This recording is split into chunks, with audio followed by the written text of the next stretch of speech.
For decades, Airbus seemed untouchable in the high-capacity narrow-body market. The A321neo dominated routes from New York to Los Angeles, London to Istanbul, and everywhere airlines needed more seats without jumping to wide-body aircraft. Boeing watched helplessly as their biggest competitor captured 60% of the narrow-body market share by late 2025.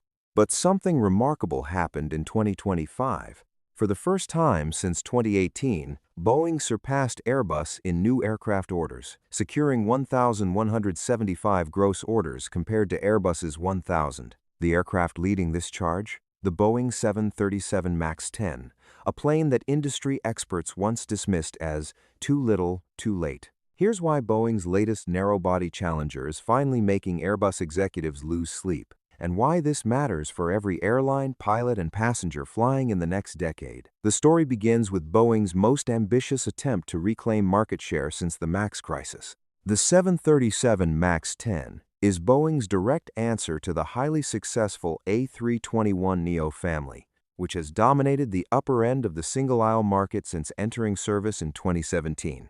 This isn't just another aircraft. It's Boeing's last stand in a market segment worth hundreds of billions of dollars. I've spent the last 6 months analyzing aircraft orders, delivery data, and airline fleet plans across 40 major carriers. What I discovered reveals a fundamental shift happening in commercial aviation right now. Boeing isn't just fighting back. They're winning orders at a rate that's shocking industry analysts and forcing Airbus to completely rethink their strategy. Let me break down exactly how Boeing is challenging Airbus dominance, the specific advantages driving airline decisions, and what this means for the future of air travel. The 737 MAX 10 represents Boeing's largest single-aisle aircraft ever built. Stretching to 43.8 meters or 143 feet 8 inches, it sits just behind the A321neo at 44.51 meters or 146 feet. But those 2 feet tell only part of the story. The MAX 10 can accommodate up to 230 passengers compared to the A321neo's maximum of 244 passengers. That 14-seat gap might seem small, but for low-cost carriers prioritizing volume above all else, this difference can represent massive annual profit variations. However, Boeing made a critical strategic decision. Instead of chasing maximum capacity, they focused on what airlines actually need most: operational flexibility and cost efficiency. Boeing claims the MAX 10 has the lowest cost per seat figures of any aircraft in its class. This positioning targets the sweet spot where most airlines operate, rather than the theoretical maximum that few carriers actually utilize. The MAX 10 can operate flights like U.S. transcontinental routes, California to Hawaii, Europe to the Canaries, and Seoul to Singapore. Its 3,100 nautical mile range allows for transcontinental U.S. flights and flights from the U.S. West Coast to Hawaii. While the A321neo offers longer range, the MAX 10 serves as the value buy in this segment, focusing on short-haul performance and seamless integration for existing 737 operators. The real advantage becomes clear when you examine airline operations. Cockpit and pilot training commonalities mean MAX 10s fit seamlessly into the fleets of existing 737 operators.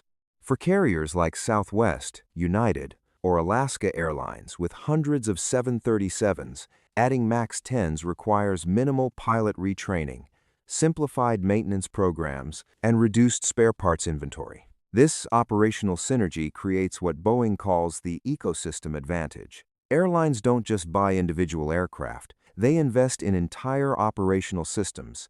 The MAX 10 leverages Boeing's installed base of over 5,000 delivered 737 MAX aircraft worldwide. But Boeing's challenge runs deeper than aircraft specifications. They needed to overcome years of damaged reputation and prove they could deliver aircraft safely and on schedule. The path hasn't been smooth. 2 technical issues drove the MAX 10's certification timeline from an original 2023 target to where it stands today. The first was the engine anti-ice system. The CFM LEAP 1B engine's carbon composite inlet can overheat when the anti-ice system is active, risking structural damage or debris release. The problem was first identified in early 2024 and affects all MAX variants. The second challenge involved crew alerting systems mandated by Congress after the 2018 to 2019 crashes. These systems required complete redesign and extensive testing, pushing certification timelines further into 2026. Despite these delays, the MAX 10 has approximately 1,290 orders from airlines worldwide. United Airlines holds the largest commitment at 277 aircraft.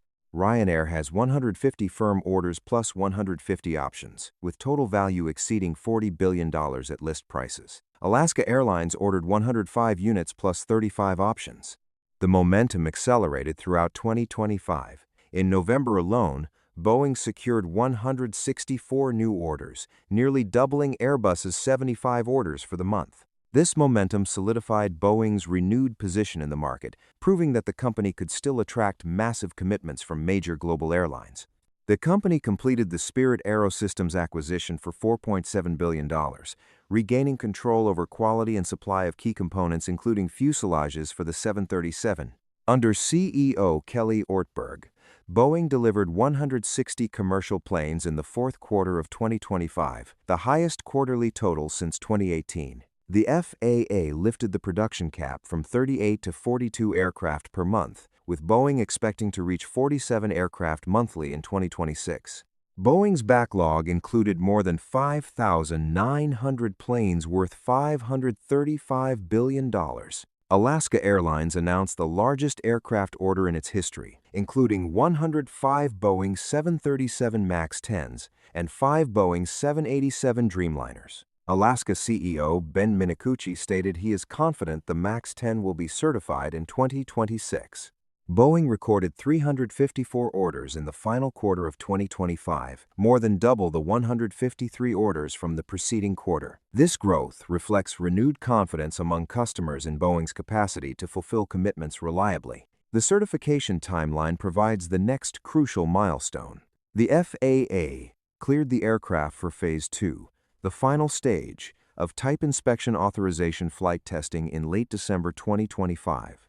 Boeing began those tests in early January 2026, and Ryanair CEO Michael O'Leary told reporters that Boeing expects certification in the third quarter of 2026. WestJet, the designated launch customer, expects the MAX 10 to enter service in late 2026 or early 2027.